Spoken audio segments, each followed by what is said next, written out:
तपसाराध्यं पुरुषं तस्यैवानुग्रहेण मे गर्भे तुम साधयात्मानं यदोच्छसि नृपाशनम। ध्रुव तुम तपस्या करो और तपस्या के फलस्वरूप भगवान प्रसन्न हो जाएं, तो उनसे वरदान मांगना कि हमें सुरुचि के गर्भ से जन्म मिले, तब तुम इस गोद में बैठने के अधिकारी हो।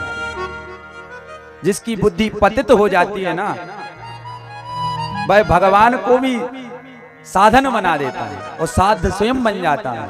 ऐसे ही सुरुचि ने करा कि भगवान का तप करो, भगवान प्रसन्न हो जाएं, तो उनसे याचना करना कि मैं आपके गर्भ से जन्म लूं, तो गर्भ इसमें साध्य बन गया, साधन भगवान का भजन हो गया, तो इसमें गर्भ महत्वपूर्ण हो गया।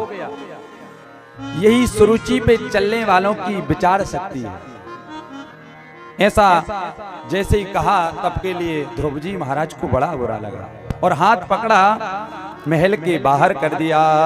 अस कही बाहे पकड़े ध्रुव केरी, अस कही बाहे पकड़े ध्रुव केरी, मंदिर बाहर दीन खदेरी, मंदिर बाहर दीन खदेरी।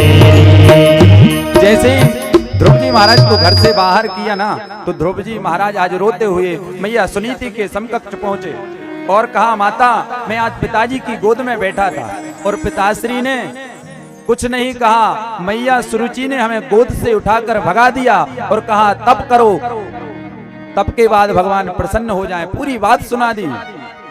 तब मैया सुनीति कहती है, बेटा तुम्हारी मैया ने बहुत अच्छा मार्ग बतलाया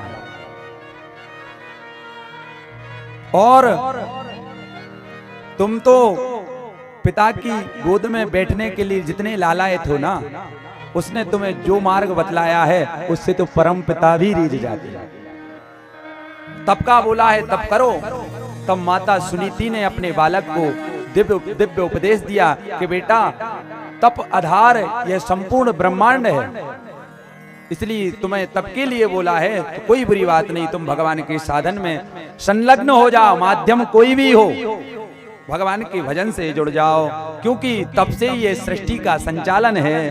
तप बल रचाहि प्रपंच विधाता, तप बल रचाहि प्रपंच विधाता, तप बल विष्णु सकल जग त्राता, तप बल विष्णु सकल जग त्राता।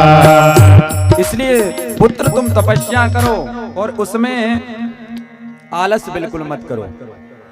नाना प्रकार से मैया ने आज समझाया है और ऐसे ही उस छोटी अवस्था में दृढ़ निश्चय करके ध्रुव जी महाराज चल पड़े हैं। रास्ते में नारद जी की मुलाकात ध्रुव जी महाराज से हुई और सोचा कि इतना छोटा बालक जंगल में जा रहा है, जंगली जीव उसे खा लेंगे।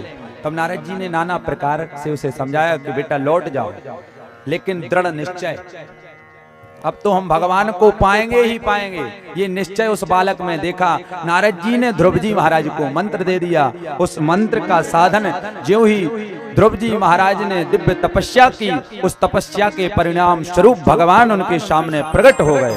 बोले भक्त वत्सल भगवान की जय हो। और जो कामना थी ध्रुव जी महाराज की कि पिता की गोद में ले, भगवान ने वो भी पूर्ण कर दी और इससे दोनों काम बन गए। और भगवान ने दर्शन देकर कहा कि बेटा तुम यहाँ पर कई हजार वर्षों तक राज्य करो, इसके बाद में तुम्हारी ऊपर भी सुंदर व्यवस्था है। तो जो भगवान के साधन को करता है, ये मत सोचना कि वो बाबा वैरागी ही रहेगा। साधन करोगे तो सर्व ऐश्वर्य संपन्न हो जाओगे, सब काम आपके बनेंगे और अंत तो गत्वा यहाँ भी आनंद और ऊपर भी आनंद। तो ऐसे भगवान का पावन भजन है। भजन के माध्यम से